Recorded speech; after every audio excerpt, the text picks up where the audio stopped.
Hello everyone, my name is Quinn Martinez. I'm doing this presentation for the oral case study for AVM430, Air Transport Labor Relations. This is going to be for FedEx, obstacles to organizing under the Railway Labor Act.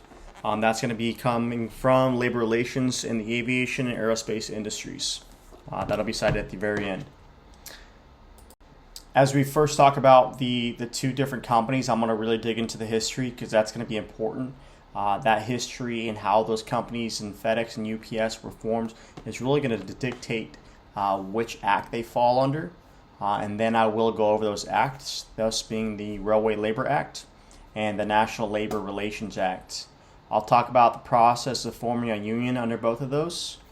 I will examine and get a little bit more in depth about the Railway Labor Act.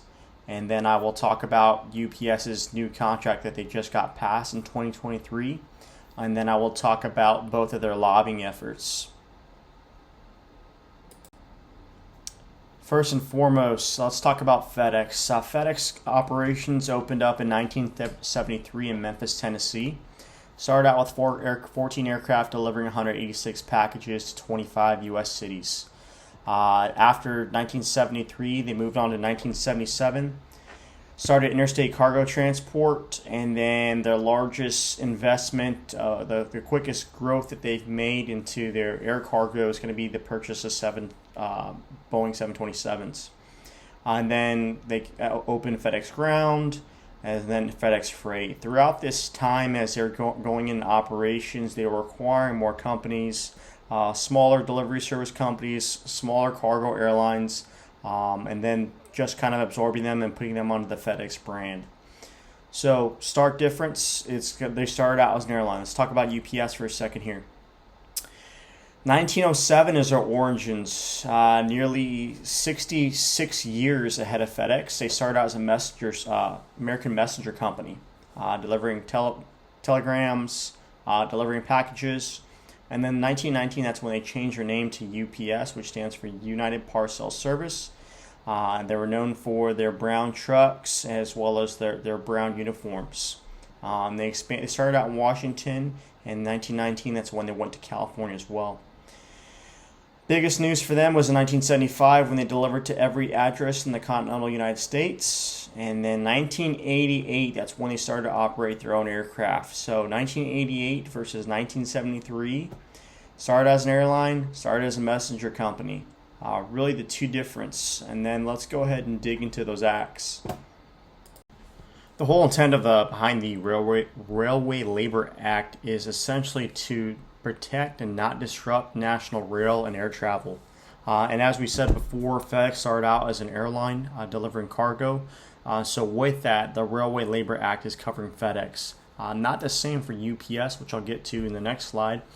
But it's going to make unionizing a little bit more difficult under the Railway Labor Act versus the NLRA. I'll talk about that in a minute. But let's go ahead and look at the breakdown of what we have for FedEx. So currently only one union group exists in FedEx, and that's going to be covering the pilots, who are groups of members of the Airline Pilots Association. This is seen as a distinct advantage over United Parcel Service, UPS. So FedEx is under the RLA, and UPS is going to be under the NLRA, the National Labor Relations Act. And under this act, what UPS has formed is 70% of its employees are represented by a union. It's the single largest employer of Teamsters in the United States.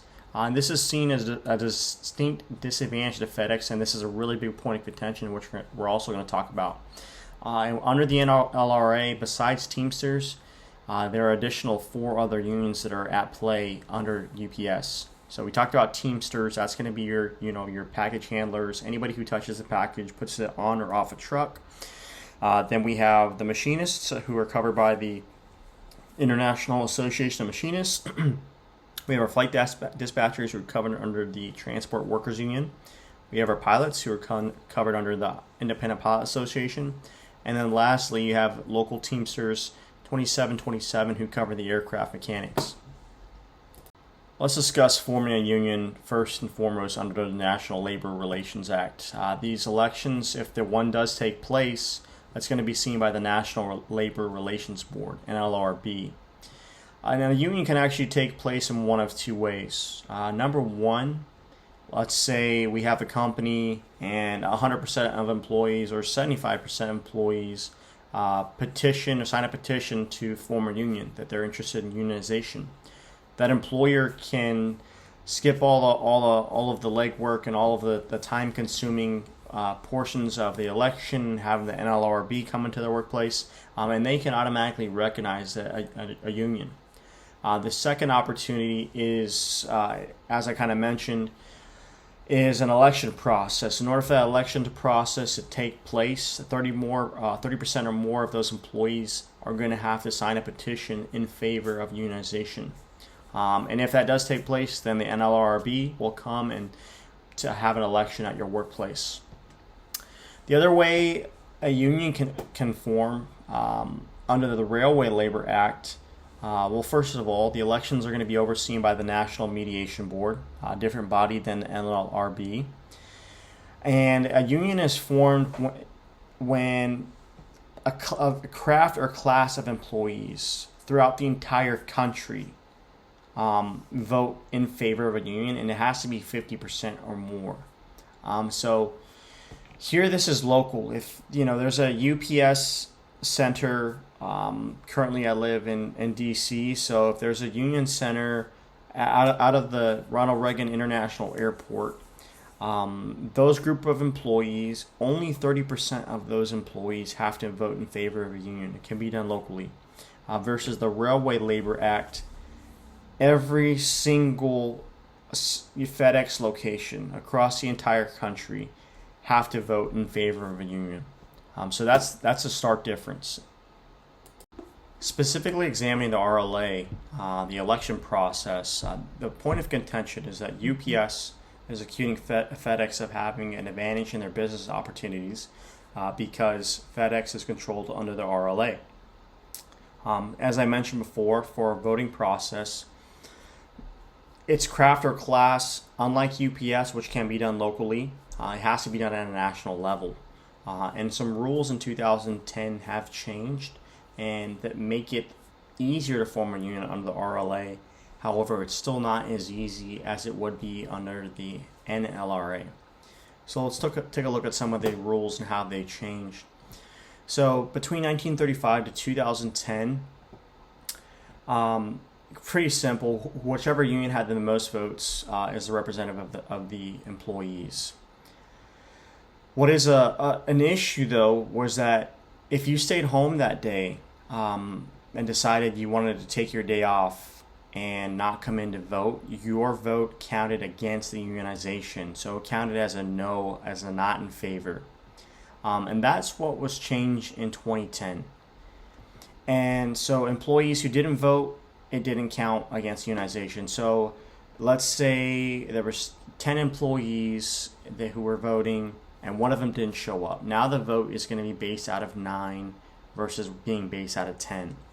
And another thing is a minority of union members can elect the union rep. So, there's 10 employees and 4 have the day off and 6 come in and want to vote. Those 6 employees can vote on behalf of the 10 employees in total. Hopefully that made sense. And let's talk about UPS's new contract today. This was signed back in 2023 with wage increases across the board for over 340,000 workers at UPS. In 5 years, they're negotiating for their part-time workers' pay to increase by $7.50 an hour. So it might be $1.50 the first year, another 50 cents the second year. In 5 years, a total pay increase by $7.50. This is a big one. UPS delivery drivers on average will be making $49 an hour. That's on average. And this is approximately $102,000 an annual with $50,000 in benefits. So that's a great opportunity for somebody to have that kind of job. However, it is being said, and there was a lot of news and publicity that came out that drivers are making $160,000. This went live and viral all over Twitter and Instagram. I remember sometime last year, And the reason for that is because there's lots of overtime opportunities and mandatory overtime. And specifically after this was passed, UPS had 50% increase on people looking up for jobs that were available. So they got some good media from that. And then lastly, let's talk about lobbying. Lobbying between 2007 and 2010 was crazy for both of these companies. UPS was lobbying Congress to pass a law to change FedEx under the National Labor Relations Act and get them away from the RLA, Railway Labor Act. They distinctly wanted to get rid of FedEx's competitive advantage, and the way of doing that was to make it by law. So millions of dollars were spent. We're seeing that between the two companies, approximately $72.5 million was spent in trying to lobby to fight each other, convincing congressmen to vote in favor of passing this and vote in favor of not passing it. And then FedEx threw out all of their cards. They threatened that if this got passed, they'd have to cancel orders to Boeing. That would hurt the stockholders of Boeing. Boeing is a big company in the United States that gets protected by U.S. lawmakers. Anytime there's a bailout, they need a bailout. Boeing's getting bailed out.